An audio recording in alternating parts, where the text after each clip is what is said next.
Welcome to our ongoing classes on the Sheva Mitzvahs B'nei Noach, the 7 universal Noachite commandments, the divine laws for all of mankind, known as the 70 nations, which includes every single human being on the planet except for the Jewish nation. Jewish people have the Torah. Currently, we are in the middle of the section in the Tanya. The author, Rabbi Schneur Zalman of Liadi, the first Lubavitcher Rebbe, who wrote this monumental, most fundamental book, the most basic book of the Hasidic teaching, philosophy, and that is known as the Tanya. We are currently in the second section, Shaar HaYichud Veha Emunah, the gate of unity and faith or belief. We are up to chapter 6.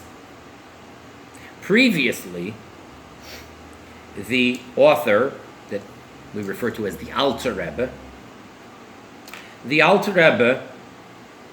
quoted a verse from the book of Tehillim, of Psalms, where King David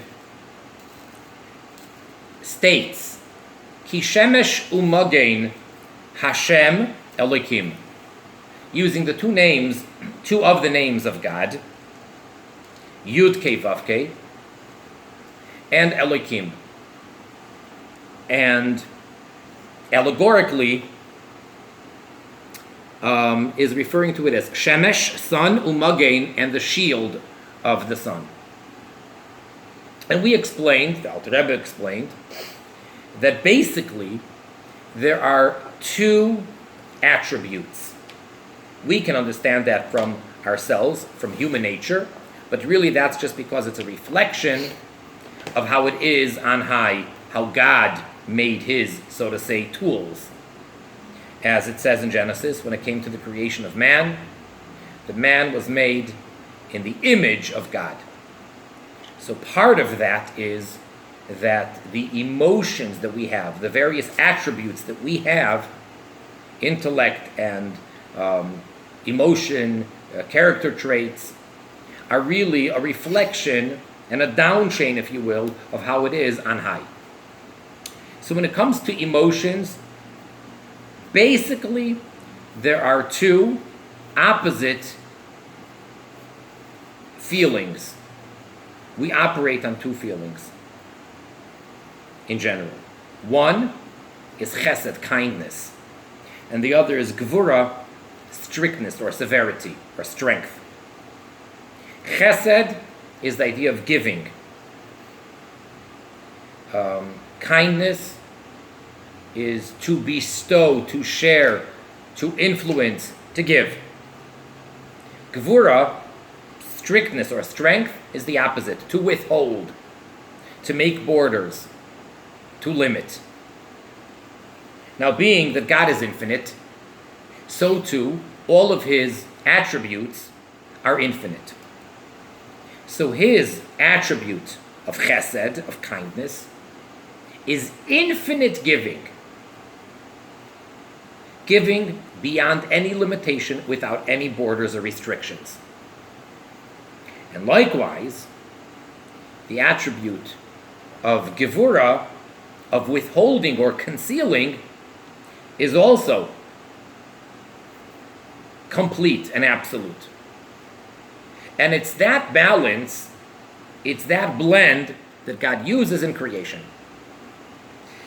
Then in chapter 5, the Alter Rebbe spoke about a third attribute, the middle one.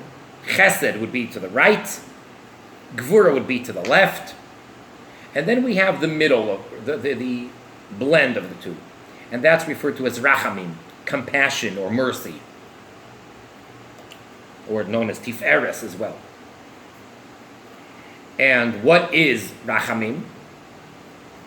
That it says, the sages state in the oral tradition, it's a midrash, and the commentator Rashi brings it down in Chumash, in the Bible, on his commentary, that originally or initially God thought to create the world with the attribute of din, of judgment, meaning of harsh, strict letter of the law.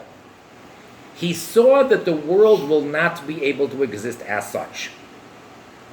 Too much limitation, too much withholding is no good. As we explained in the previous classes, the problem with infinite giving would be that the world would not exist at all. And again, going back to the verse of the sun and its shield, perhaps the sheath of the sun. So, if we wouldn't have anything concealing or holding back that intense light of the sun, if we got too close to the sun, we would completely just disintegrate, burn up and be non-existent completely. Not a different type of an entity. If there was no blockage, nothing concealing the sun from the universe, gone, non-existent. And the sun is not really infinite. The sun has a limit. So that's just by way of a parable. How much more so? Infinitely more so. If God were to only use the attribute of chesed, of kindness, of giving, that would defeat the purpose of his intention. And if for whatever reason he wants the world to exist, and ultimately this physical world to exist, and he wants us to be here to recognize and to serve him, well, that wouldn't be if he only used the attribute of giving, of kindness. It's too intense. Therefore, he conceals. However, the expression that the sages use is that he saw that the world cannot exist with the attribute of din, of judgment, so he incorporated, he mixed into it midas rachamim, the attribute of mercy. And then the Alter Rebbe explains, and what is that? What is the attribute of mercy? So he says, that is through tzadikim and oisois u'moifsim shabatayra, through the righteous and the signs and the wonders in the Torah. Meaning the tzaddik, which is in Jewish terminology the righteous person, and that is a whole discussion for itself, and that is not one class for itself, but that would be a many series of classes for itself. Basically, and very, very briefly, without doing justice to the term, tzaddik, or tzaddikim, that we're referring to over here, is the human that is perfect, that has no blemish, never sins, and doesn't even have an internal battle. Very unusual. This is an exception. There are few in every generation. As a matter of fact, there is a statement in the Midrash, in the oral tradition, that at the very beginning of creation, actually before God even created the world, he saw that these tzaddikim, these righteous saints, are very few. Therefore, he scattered them throughout the generations. So in every generation, there are, relatively speaking, very few. Some generations may have more, some may have less, but in order for the world to exist, we have to have that one living tzaddik, one person who is the righteous of the righteous, who no one can compare to, who is the perfect individual, who is the foundation upon which the world stands. And that's a living person as a soul and a body. Besides for him, there are other tzaddikim. So, tzaddikim are on the one hand human beings, flesh and blood, walking, talking, eating, etc., amongst us. On the other hand, they're superhuman. They are by far greater than any type of an angel or saint, if you will. So what are they? That's exactly what they are. Rachamim, mercy. The blend of absolute godliness and yet a human being. And likewise, oisois umeifsim shabbat, the signs and the wonders of the Torah. As we're going to discuss now in chapter 6, the world, generally speaking, the way God runs and controls the world that he creates is on two levels. Primarily through nature. That's how he wants it. That's what he made, as we will discuss. And therefore, we call it nature, laws of nature. It's all not just the hand of God. It is God, so to say, actively creating and making this happen every moment. It's just that we know how it works. He made a certain system, and we know that if we do A, then we can expect that this will be the outcome. This action will have this reaction. This cause will have this effect. That's nature. That's where God is more concealed, as we'll see in this chapter. Then we have that which is not expected on a regular daily basis, the exception, so to say, and that is supernatural, miracles, signs and wonders, where God breaks the laws of nature. The 10 plagues that the Egyptians were afflicted with in order to get the Jewish people out. The splitting of the sea. And all the various miracles that the Tanakh tells us about. And then we have miracles that took place in the oral tradition and throughout the generations. So that breaks laws of nature. And that reveals God more openly. But then you have the signs and wonders within the Torah where it doesn't break any law of nature, and yet you can't say that it's just natural and to be expected. So that's a second type of miracle. And seemingly it's a lower type of a miracle, but actually it's a higher level. So for example, we just listed a whole bunch of miracles that are absolute miracles that break laws of nature. That's one type. These miracles would be, for example, the story of Purim, where the Jewish people were living in exile all over the place, mainly in Persia, that area. And there was an evil, wicked villain, Haman. There was a terrible king, Achashverosh. Haman wanted to destroy the entire Jewish people. Achashverosh ruled over the entire civilized world. The edict was given. The Jews were going to be completely destroyed. God forbid, exterminated. So it's not something new, which just happened one generation ago, which that was the idea a generation ago. But this goes back many generations, over 2,000 years ago, 2,500 years ago. And the miracle, Mordechai, Esther, the queen. All right, very, very interesting, detailed, exciting story. And it's called the Megillah. Megillah actually means a scroll, a rolled up scroll. And since the story is written on parchment, on a rolled up scroll, so on Purim, which is around March on the Gregorian calendar, every year Jewish people get together, and it is the most festive day of the Jewish year. Purim. Give food gifts, give charity, party, drink. I mean, it's like really, really exciting. Wonderful. We read the story at night, and then we read it again during the day.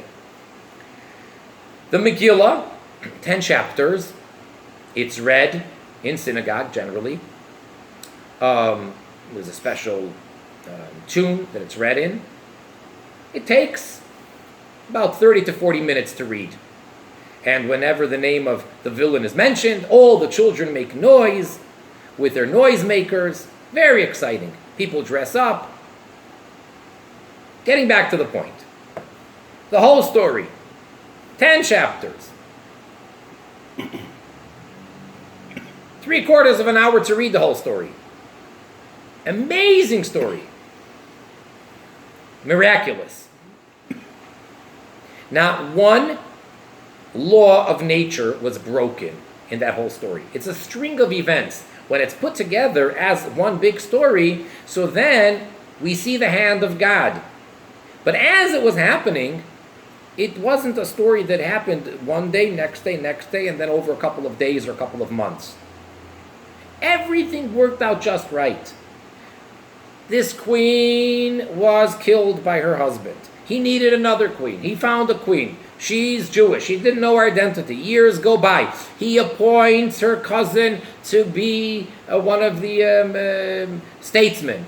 Just so many things fall into place. At the end of the whole story, you then can look back and say, oh, the 7th year, the 12th year, etc. And it all fits like a perfect puzzle. Can't be coincidental. Just can't be. But no laws of nature technically were broken. And therefore, God's name is not even mentioned once explicitly in the Megillah. It's the only book in the whole Tanakh. The entire 24 books of the Bible, of the Tanakh, the Torah, the prophets, and the writings. God's name is not mentioned even once. To symbolize that God was concealed, was hidden in that story. That's a different type of a miracle. And actually, that is a greater miracle than an open miracle which breaks laws of nature. And that is primarily what the Alter Rebbe means here when he says signs and wonders of the Torah. Why that's greater, we're not going to get into now because we want to get to Perek Vav, chapter 6. But so far that's where we're at. Right now the Alter Rebbe explained to us that generally speaking, going back to before we got to chapter 5, there are two modes of operation, if you will. There is kindness, the infinite, absolute giving, and then there is the strictness, the severity, the absolute withholding. And with that we begin chapter 6. If you're following inside in the regular original Tanya, the page is Pei Amud Aleph 80A, which would be on the left-hand side, right opposite of what's page 158. The bottom of the page, last 4 lines. That's if you're following in your regular Tanya in the Hebrew. Perek Vav, chapter 6.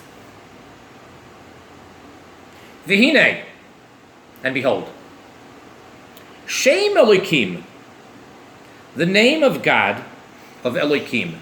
Now it's actually not pronounced that way, but because I prefer not to actually enunciate and pronounce God's name in the Holy Tongue, in the language of the Bible, so we alter the pronunciation. So really, instead of pronouncing it with a k sound, it would be pronounced with the h sound. So instead of a k, it would be an h. Elokim. It's spelled Aleph Lamed, Hey Yud, final mem. And that is actually the name that's used in the Bible in creation first. In the very first verse, Genesis 1:1. Bereshis bara Elokim eis hashamayim veis haaretz. Commonly translated, and this may not be the accurate translation, but everybody knows the common translation. In the beginning, God created the heavens and the earth. So let's leave it like that. That may not be very accurate. At any rate, when it says in that verse, God, the name Elokim is used, not the name of any of the other names like the name Yudke Vavke, which is introduced a bit later. So this name of Elokim, Hu Shem Midas HaGvura VaHaTzimtzum, that is, in fact, the name of the attribute of Gvura, of strictness, of strength, and of contracting, of withholding, of concealing. You see, every name of God is an expression of one of the divine attributes. So the name Elohim is the way that God functions, the way that God uses his attribute of strictness, of withholding and concealing, of contracting. Because God is beyond any name. The essence of God, there's no words, there's no way to describe him or to refer to him. What can we say? His essence? So we come up with names, not only in other languages where there surely it's not his real name, even in the language of the Torah, a name is a particular attribute. So in this case, the name Elohim is the attribute of withholding. V'lachein, and therefore, hu gam kein, it's also, no coincidence, begimatria hateva. Gematria, as I think we've mentioned in one of the earlier classes, it's the numerical value that letters have. In the Holy Tongue, in the original ancient Hebrew, every one of the 22 letters represents a number, has a value of a number. The first letter, Aleph, is 1. The second letter, Beis, is 2. The 10th letter, Yud, is 10. The 11th letter, Kaf, is 20. And so on. And then you combine, so let's say to say 11, you would say Yud, Aleph, 10 and 1. And then you get to 90, and then you get to 100, 200, 300, and 400. So every letter equals a number. Therefore, every single word has a numerical value. It doesn't have to be spelled the same way. They don't have to have any letters in common, as long as they come to the same total. So you can have the total number of 100 in so many different ways. You can spell many different ways, and equals 100. So the word Elohim, that name of God, Aleph, Lamed, Hey, Yud, Mem, 5 letters, is the same numerical value as the word Hateva, which means the nature. Aleph is 1, Lamed is 30, Hey is 5, Yud is 10, Mem is 40. So that gives us a total of 86.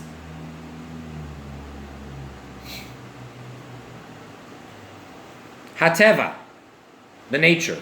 Hey is 5. Tes is 9. Vez is 2. Ayin is 70. That gives us a total of 86. So that's a key. That number is very important, very significant. Elohim is connected with the nature. Lefi, because Shemastir Ha'or, because this name Elohim, this attribute of Gevura, conceals the godly light, the energy, Shelemaila, of above, Hamehave u'mechaye ha'olam, which actually brings into the very existence and gives the life, the vitality to the world. So we have the godly energy, the godly light, which we compared to the sun. That is what makes anything exist. That is God creating. Then comes the name Elohim, which is the attribute of Gevura, of concealing, and that serves as nature, and that is hiding the godly energy which is making everything exist. V'nire, and it gives the appearance, so now it looks ki'ilu, as if ha'olam oimed, the world is standing. We're on top of the next page, which would be Pei, Amud Beis, 80b, or side 160. Umisnaheg b'derech hateva, and it behaves, it conducts itself in the way of nature. That's what it looks like. Now, because of the function of God's name, Elohim, of withholding, now we look at the universe and it looks like it is running by the course of nature. The Shem Elohim Zeh, now in fact, this name, Elohim, of God, who, Magain V'nartek, it's actually a shield and a sheath, L'Shem Havaya, for the tetragrammaton name of Havaya, Yud Kei Vav Kei, the 4 letters, which is the highest name of God. Lehalim, and again, what is the purpose, what is the function of the name Elohim?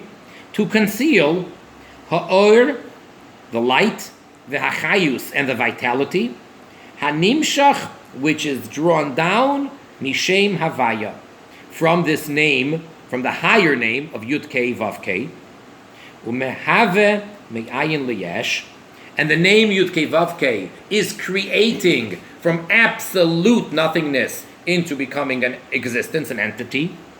Shelo Yiskalu Lanivroim, and the purpose of the name Elohim is to hide that reality, that the created beings, namely us, should not recognize that that's what's happening, that it's God creating every single instant from absolute nothingness into existence. V'yibatlu b'metzius, because if we would feel that, if we would recognize that truly, we would not exist. So it would be the exact opposite of what he's doing. He's making us exist. But in order to make us exist, not only does he give this infinite life, which would completely not just shatter and explode away the existence, but it would completely disintegrate, and even more intense than that. Therefore, he gives this creating force, he brings this light, he brings down this energy with the name Elohim as a protective blockage. Vaharei, Bechinas Gvura Zoi, so now this aspect of God's strength, of his severity, of his withholding, of his concealing, V'tzimtzum Hazeh, and this contraction, Hu Gam Kein Bechinas Chesed. In fact, that's also kindness. It's the opposite attribute of kindness. Well, guess what? In reality, it is also kindness. Sheha'olam Yibaneh Boi, with which the world will be built.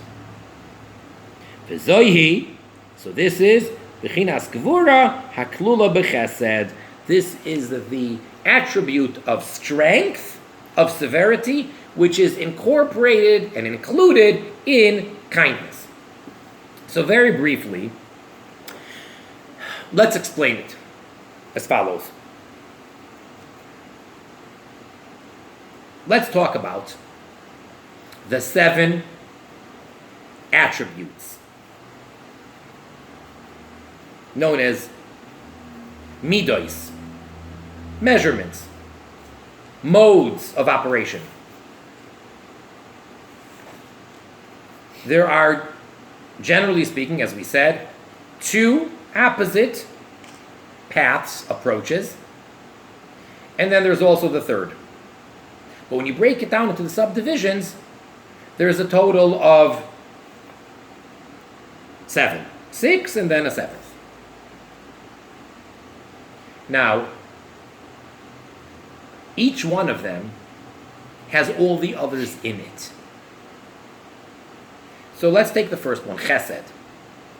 Chesed, kindness, is not only absolute and unequivocal chesed without any tolerance or any incorporation of the opposite. And for that matter, same applies to the opposite, gvura. Gvura, strength, severity, is not only absolute gevura, with no tolerance and no acceptance for the opposite attribute of chesed. But rather, the way that it works is, every one of these 7 include within it all the other 6. So really, in total, we get 49. 7 times 7. Starting with chesed. So there's chesed within chesed. That's very strong and very intense chesed. That would be 1/7 of the total attribute of kindness, of chesed. But then, within that same attribute, there is gevura within chesed. So that is 1/7, so to say, of the attribute of chesed. And then you have the next one, which would be tiferes within chesed. And then the next one, netzach within chesed, hoid within chesed, yesoid within chesed, and finally malchus within chesed. 7. And then the same thing applies to the second one, gevura. Gevura, strength, has within it chesed. And then it has gevura within gevura, which is very intense. And then it has tiferes within gevura, etc. And so on and so forth, all 7 attributes. So, in a sense, chesed and gevura are opposites. True. However, since they're both God's attributes of operation, they incorporate and include the opposite within them. So, practical example. And I'm not making up this example. The Alter Rebbe gives this example in a different essay of his, in a discourse, not in the book of Tanya. He gives the following example. He compares father to mother of a child. In general, we're not here to offend anybody, but let's stereotype. In general, I think it's fair to say, I mean, today we live in a crazy world, but traditionally, the father is the more strict of the 2 parents. The mother is the more kind. I think that's fair to say, even though you're going to argue and say, oh, there's so many cases. Fine. But in general, the way it is the father is stricter. He makes the rules. He's the one who sets borders. And the mother is always so kind and giving. Okay. So let's take that example. And the father is strict. And he punishes the child for misbehaving. The mother is kind, and she's giving and spoils the child. Now, who's which attribute? So you would say the mother is chesed, she's kind, she's giving. The father is gvura, he's strict, withholding. In fact, says the Alter Rebbe, no, it's the opposite. The father is chesed, he's kind. The mother is gvura, she's strict. How so? The father, with his rigid rules and punishment, is actually benefiting the child. The child will grow up a better person because of the punishment, because of the restrictions. That is gevura within chesed. So the overall lying attribute, which we don't see at the time, The father is chesed, he's kind. What is he actually doing right now is absolutely an act of gevura, of strength. The opposite of chesed. So it's gevura within chesed. The mother, on the other hand, is quite the contrary. She, by spoiling the child, by giving him too much, is being harsh, is not being good for the child. That's gevura. But what do we see? We see kindness. So right now, the act itself is kindness. She's showering him with gifts, etc.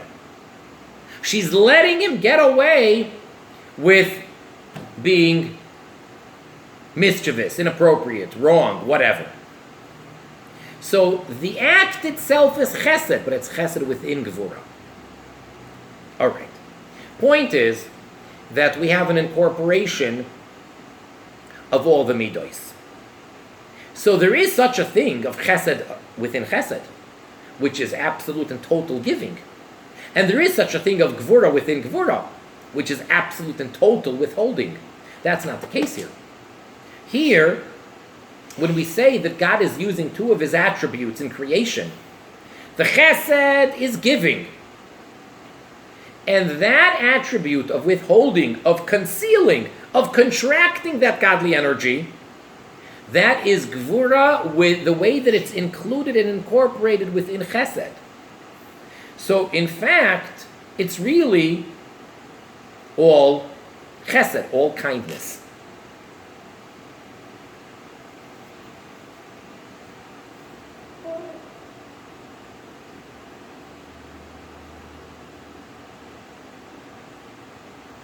Now, that being the case, the Alter Rebbe is now going to show us how it obviously is all godly.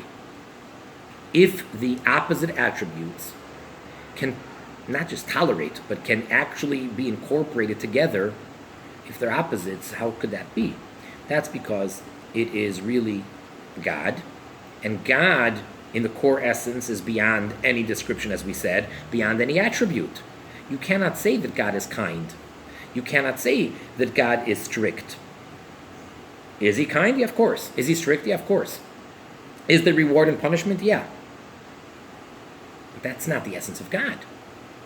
So being that all of these attributes are tools and are garments for God, therefore, they can function together even though it means the opposite of their nature and they become all blended together. Let's see it inside. We're about 6 lines down, in the middle of the line. Vehine. Meiskalalu samidois zoi bazoi. From this incorporation of the attributes, like chesed and gvura, one in the other, how they intertwine. Nire lo ayin. So it is visible to the eye. We now are able to clearly see. Ihu v'garmohi chad. That he and his vessels, his tools, his attributes, are really one. Shehin midoisav. We're referring to his attributes.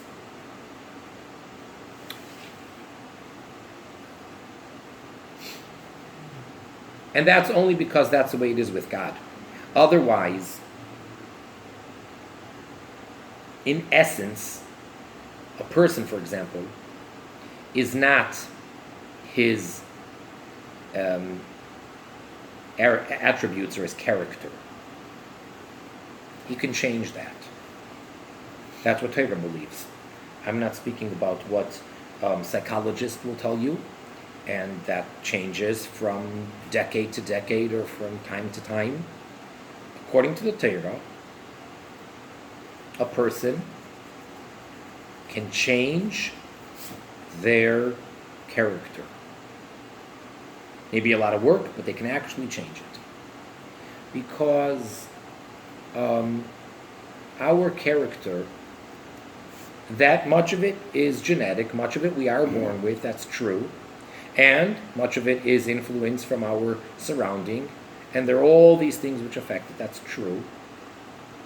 And a lot of it we get from our father, a lot of it we get from our mother, a lot of it we get from our surrounding. It's all true. None of that really defines the essence of the person. In God, although of course his essence is beyond any attribute like we just said, but he chose to take these attributes, such as chesed, kindness, and gvura, strictness, and make them one with his essence, and enclose his essence in them. So they become more than just a garment and just a tool.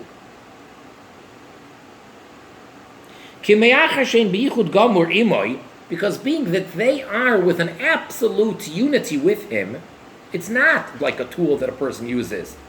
Well, sometimes you need to use this kind of a hammer. Well, sometimes you need this kind of a saw. And sometimes you need this, sometimes you need that. And if you're a shoemaker, you're going to use these types of tools. If you're a tailor, you'll use this type of a needle and stitches. If you're a doctor, if you're a surgeon, you're also going to use a needle and stitches, but it might vary. No, all those are just tools that the person is using to function outside of himself. That's not the case with the attributes of God. They're not just tools. Lachein, therefore, hein misyachadois zoi bazoi. So since they are absolutely one with the one God, who you cannot divide into parts, therefore they too, even on the so-called level of being divided, and this attribute being the opposite of that attribute, they become united. Because they are, and they contain within them, they're one with the essence of God. Uklulois zoi mizoi. And they are incorporated one with the other. And again, to compare it to human nature, at best, in many cases, a person can be tolerant of somebody who has the opposite nature. But you can't really necessarily become one with them and truly unite with them. It's a superficial union. It's a superficial peace. If you have two opposite people, so one is fire, one is water. Fire and water are opposites. The water will extinguish the fire, and if the fire is so much greater than the water, then it will dry up and completely evaporate the water. They can't coexist. Fire and water are opposites. So if you have two people, one is fire, one is water, the best we can hope for is that they keep their distance, that they're civil, and they're tolerant. Now, I'm not saying that at the end of the day, that is how society is going to work, because then we do have the element of bringing God into the picture, and maybe we could therefore work on a higher level. But otherwise, without doing something so godly, by the level of the way humans can coexist, you could tell me that opposites attract and all that. But bottom line, if one is fire and one is water, if one is chesed and one is gvura, they cannot mix. They may be able to work together if they're balanced and controlled and so forth. Not so in the attributes of God. Because they are, each midah, each attribute in and of itself, is so one and united with God himself, therefore they're totally united with their opposite. And they are incorporated with each other. K'maimer Eliyahu, like the statement made by the prophet Elijah, which is part of the esoteric writings. And we quote in Aramaic, V'ant hu, and you, God, are the one, the kashir loin, that binds them, umiyached loin v'chuli, and you unite them, etc. Uvar minach, and outside of you, except for you, leis yichuda There is no union bi'ilae chulu in the upper realms, etc., or in the lower realms. So it's only through God that opposites can coexist. So, we're not talking about good and bad. We're talking about godly and godly. Chesed is an attribute of God. Gvura is an attribute of God. They're opposites? Yes. They not only work together, they blend together and they coexist. Because they're both God. Or they're both one and united with the essence of God. So some people, and this is very, very elementary, but I want to spell it out. Some people make the mistake and mistakenly state as follows. Chesed, kindness, that's good. That's godly. Gvura, that's harsh, that's bad. That's evil. That's Satan. That's a very big mistake. They look at it, God versus the Satan. God is chesed, God is kind, God is merciful, compassionate, giving, loving. All those wonderful lovey-dovey terms. The opposite, the Satan, strict, severe, mean, hateful. When we talk about Gevurah, it has absolutely nothing to do with the Satan. This is all God. This is all godly. This is all God creating. Gevurah, the attribute of strictness or severity or contracting, that is as much God as the attribute of chesed, of kindness, of giving. And now, the Alter Rebbe is going to finally go back to the opening verse of this whole section in the Tanya, how he began chapter 1, quoting a verse from Dvarim, from Deuteronomy, where, to remind everybody, this goes back to the first class that we had on Shaar HaYichud Veha Emunah. Chapter 1, the Alter Rebbe quotes the verse which states, "And you shall know today, and take the matter to heart, that Havaya," the name Yud Kei Vav Kei, is Elokim. In the heavens above, and on the earth down here, Einoid, there is no other. Now, after these 5+ chapters, now let's go back to that verse. We asked a bunch of questions on that verse. It was very difficult. Says the Alter Rebbe here, V'zeh shekasuv, and this is what the verse states, V'hashevoisa el levavecha, and bring it to your heart. Not only that you should recognize, not only that you should know, but it says in the verse, take the matter to your heart. Ki, that, Hashem, hu Elokim, that Hashem, Yud Kei Vav Kei, is the Elokim. Peirush, meaning, Sheshnei Shemois Elu, that these two names, Yud Kei Vav Kei, the name of Chesed, of giving, of kindness, of revelation, of infinite godly flow of energy, and the name Elokim, which is the numerical value of the nature, withholding, concealing, hiding, God. These two names, Heim Echad Mamish. They are really one. So again, it's not two things, two stages, two steps that are necessary. First, let's give, and then let's withhold. No, they are absolutely one. Shegam Shem Elokim, meaning that also this name of Elokim, Hamitzamtzem, which contracts, Uma'alim, and conceals, Ha'or, the light, the godly light, Hu Bechinas Chesed, it is Chesed, it is kindness. K'moi Shem Havaya. Just like the name Yud Kei Vav Kei. It's also kindness. Mishum, because Shemidoisav Shel HaKadosh Baruch Hu. Because the attributes of God, HaKadosh Baruch Hu is the Holy One, blessed be He. Misiachadois Imoi, as we said, they become united with Him, with His essence. Beyichud Gamur, in an absolute union. Vehu Ushmoi Echad. And He, the essence of God, and His name is absolutely one. So again, this is not to be confused with how it is by humans. Oftentimes we use ourselves as a sort of a mirror image to understand how it is upstairs.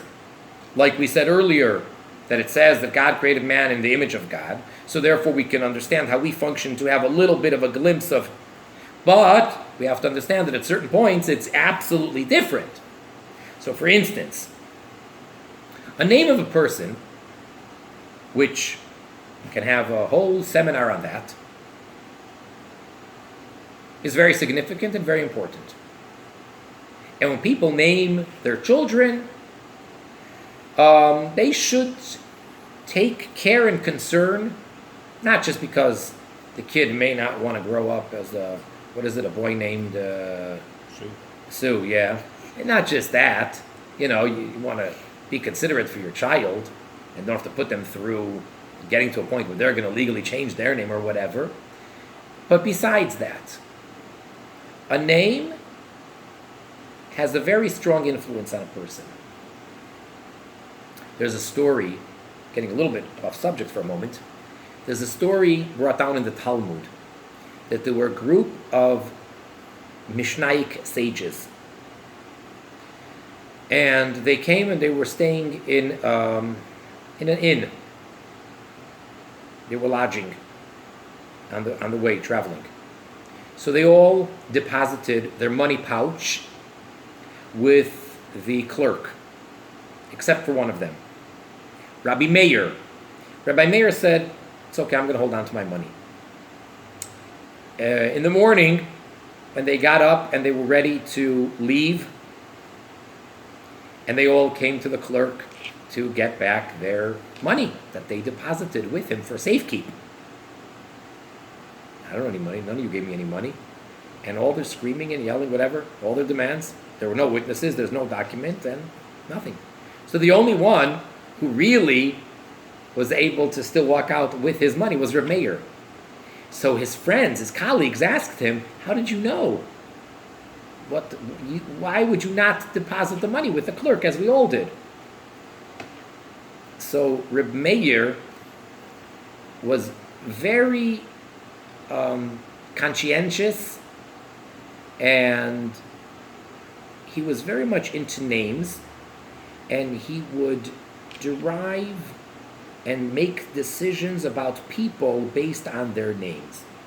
And in this particular case, without getting into all the details of which verse, but the person's name was Kidar. And it's a play on the word. He quotes a verse where it basically, it's a completely different spelling, but that's how it starts off with that same pronunciation. So he goes off to say that the verse states that, such a thing is very negative, no good. So that person's name I didn't like, and therefore I decided not to trust him. So Reb Meir used to delve into people's names. So names are very important. Yes. In Jewish tradition, for sure, a name is associated with a person's essence being. That's true. And a name is not something to be taken lightly. That's true. At the end of the day, though, a person's name, as significant as it is, and after making the whole argument of how important it is and how it represents and so forth, the name is not really the person's essence. A name is basically a identification tag. And instead of everybody just being a number, or instead of everybody just being a hey you, so therefore you have a name of how people can refer to you. So your name is really only for others, and how they can identify you. And if you would not need society and you would not need to interact with anybody on the planet, you wouldn't need a name. You can lead a very healthy life without ever having a name. No first name, no last name. Don't need a name. I don't think you'd have an identity crisis. You are yourself. You are who you are. So, a name is something added to a person. It's a label. Not so in God's case. He and his name become one. On the one hand, we say his essence is beyond any names. That's true, as we said before. Beyond any description, beyond any names. But because he so chooses, and just like we said about his attributes, his essence becomes one with these attributes. They become one with him. They're no longer just tools. So to his name. So he's one with his name. So even if he has more than one name by which we can relate to him, and each name symbolizes and expresses a different attribute, that doesn't take away from the fact that these attributes are one with his essence, and therefore he and his name are all one. Shemidoisav ein shmoisav. For his attributes are his names. V'im kein, and if so, mimei l'teida, so you obviously, it's like, so to say automatically, you will know, you will come to the recognition, shebashamayim mima'al, that in the heavens above, v'al ha'aretz mitochas, and on earth below, einoid, there is nothing else, there's no more. Peirush, meaning, how does the Alter Rebbe read this verse that we just quoted? Shegam ha'aretz ha'chumris, that even this material earth, which is physical, it's material, sheniris, that appears yesh gamur le'en koil, it appears to be an absolute existence. As far as the observer, us, which we're part of this whole created entity, we look at the earth, it looks like it's a real entity. It's really something. We can study it and analyze it. We can feel it and touch it, every one of the senses. You can put it under a microscope in a laboratory. I mean, this is earth. This is real. It looks like it's as real as can be. Truth is, he ayin va'efes mamish. It's literally and truthfully, really, absolute, truly nothing. L'gabi HaKadosh Baruch Hu. From the perspective of God. From his end. Which is obviously the true perspective. Why? Ki Shem Elokim, because God's name of Elokim, that name of strictness, of contraction, of concealment, Einoi Mailim Umitzamtzeim. In truth, that name does not conceal or contract. Only for the created entities down here. It's only a concealment for us, from our perspective, from our view. We're the observer. So from our perspective, God made it that his name Elokim conceals, contracts, and therefore we see nature, we see world. But not at all so for God. There is no concealment. His name, Elokim, is no concealment from his perspective. Because he is essence, and his name, Elokim, is one. Not only his name, Yud-Kei Vav-Kei, and his essence are one. He and his name, Elokim, are one, just as the same.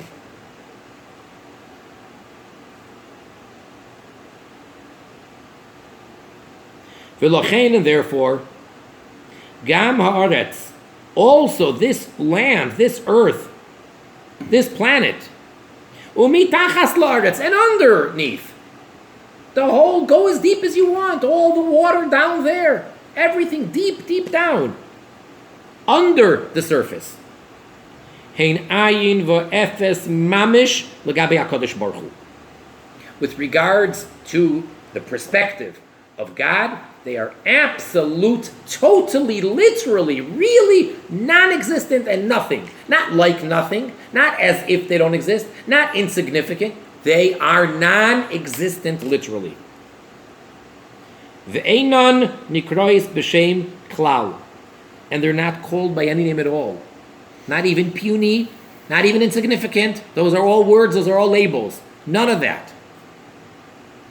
Afilu b'shem oid. They're not even called more or in addition.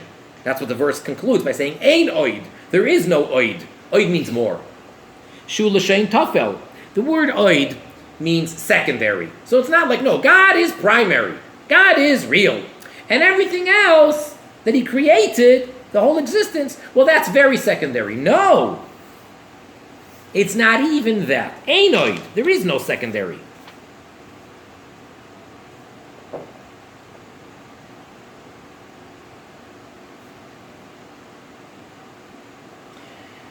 I think we're going to stop at this point right over here.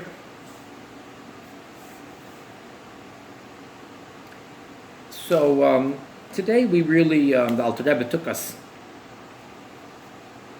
pretty deep, and I hope it's somewhat understood. And basically we're saying that the name Elokim is as much God as the name Yud Kei Vav Kei. And all of the concealment and all of that is because God wants us to view our reality as if it's a reality. But then comes the commandment that even though your senses tell you that you exist and you're in a world and you're part of a world and that's what you see, and as a matter of fact, God's existence is something which you need to prove to yourself or delve into or analyze and try to get to. The verse tells us, you shall know today and take to heart that all there is God in that which you perceive as the heavens above, in that which you are part of and perceive as the earth and underneath. All there is God, who is God. Havaya, hu ha'elokim. And there isn't even oid. Nothing else. Obviously, there's a lot more to explain and to continue. This is just the beginning of chapter 6. So until next time, wishing everybody tremendous success in studying and serving God to the best of our ability, to study the 7 Noachide commandments, to promote them, to live a godly life, so that we can immediately merit the purpose of creation, that all should recognize that all there is God and God alone, with the coming of Mashiach now.